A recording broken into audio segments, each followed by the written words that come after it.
So, Ryan, you know more about... Ryan, Jesus. I keep switching your fucking names, Logan. You do that a lot, and it very much concerns me.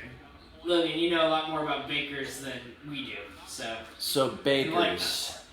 Baker's is one of the 4 lines of small batch distillates from Jim Beam. So it's Basil Hayden's, Knob Creek, Baker's, and Booker's.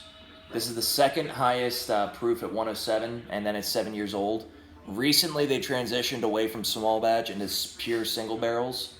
So this is actually impossible to find now. I actually got super lucky with the little liquor store I found in Boston. Yeah, this is legit discontinued. Yes, so... It's like finding some of those high wests out in the wild. Right, exactly. Like finding campfire. This is something that if you see it, you buy it because you may never be able to get it again. And it's going to be worth something someday. Right. It already kind of is. Mm-hmm. But. And the thing I like about it is that it's different, but it still has that Beam character. I was going to say, what's different in terms of mash bill? So it's the same mash bill as Knob Creek and Booker's. Basil Haynes is the only one with a higher rye mash bill. Okay. However, where Knob Creek is very brown sugar and sweet and cinnamon, and Booker's is very peanutty and savory and rich, this is actually the least sweet and the most dry of all of them. Okay. I personally get like roasted nuts, leather, tobacco, and like deep, rich flavors. This is not a super sweet bourbon. Like if you think like cowboy bourbon, this is what I think of. Okay. So, on the nose... I'm seeing it a little bit. It's a drier nose than the things very dry nose. Yeah, you get some like peanut, cashew, like dry... Definitely nowhere near as light as the... You get like smaller nuts, giggity. like... It's maybe almond. A little bit of almond. You get a little bit of... You don't get like walnuts or anything like that. You get maybe pistachio. Yeah, a little bit of oak, vanilla, and then like some caramel and toffee. But it's really well balanced. Like it's not super sweet, it's not super dry, It's not super savory. It's like really well balanced for a nose. Right. That's good.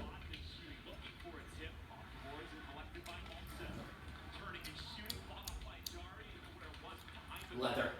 Yeah, Ton of leather and tobacco, a little bit nutty. It's sweet, but it's a deep sweet. It's right. like and you get like Ryan said, nutty, but not like peanut.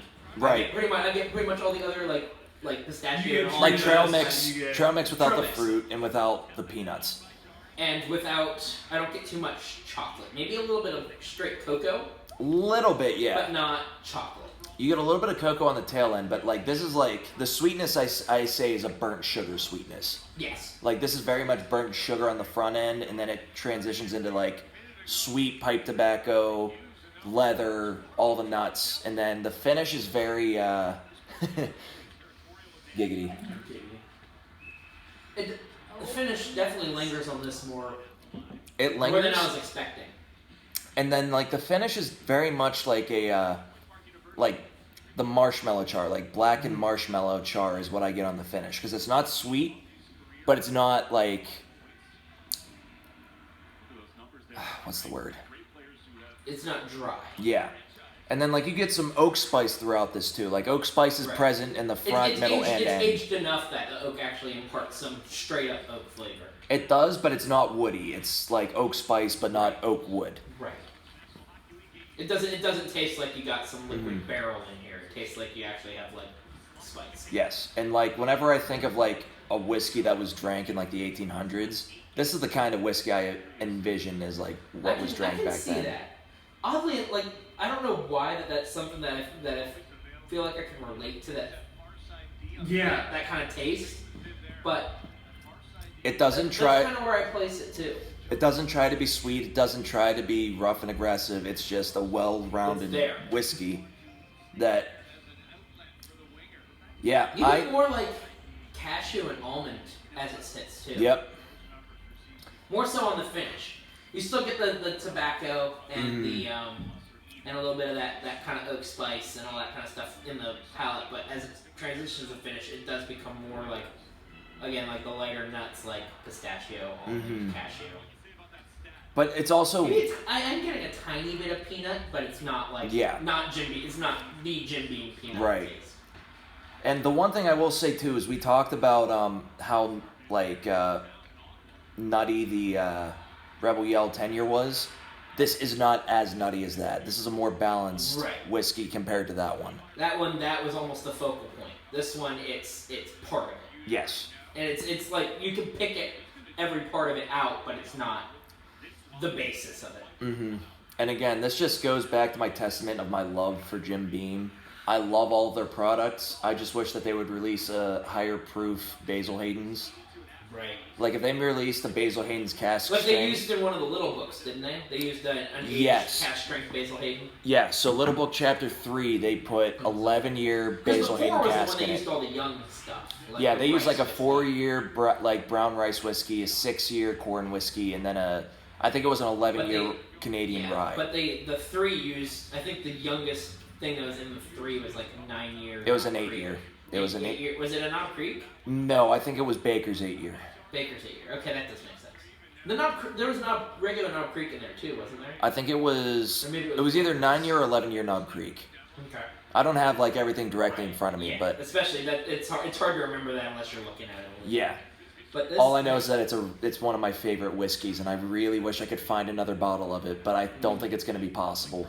Yeah, not for any reasonable price.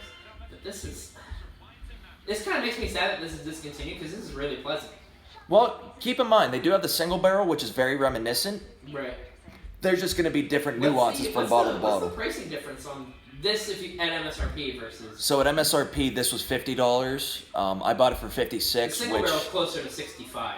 Correct. Okay. Which they're trying to do that to compete with other single barrels like Blanton's. New Riff's a little bit cheaper, but they're also craft. Yeah.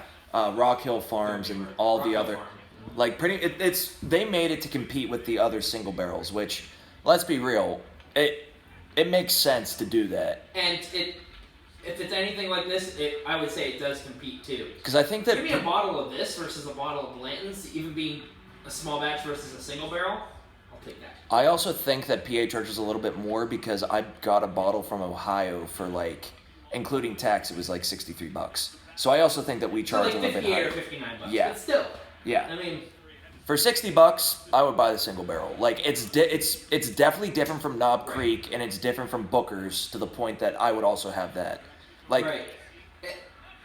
Yeah, I just wish that I would also have this because this is really good. No, and I think it's a matter of time before they bring it back. Like right now, they're trying to figure out where Baker's fits because Baker's was always the redheaded stepchild of like Jim Beam. Hey. You only have a red. You're not a stepchild. You're more blonde from this angle.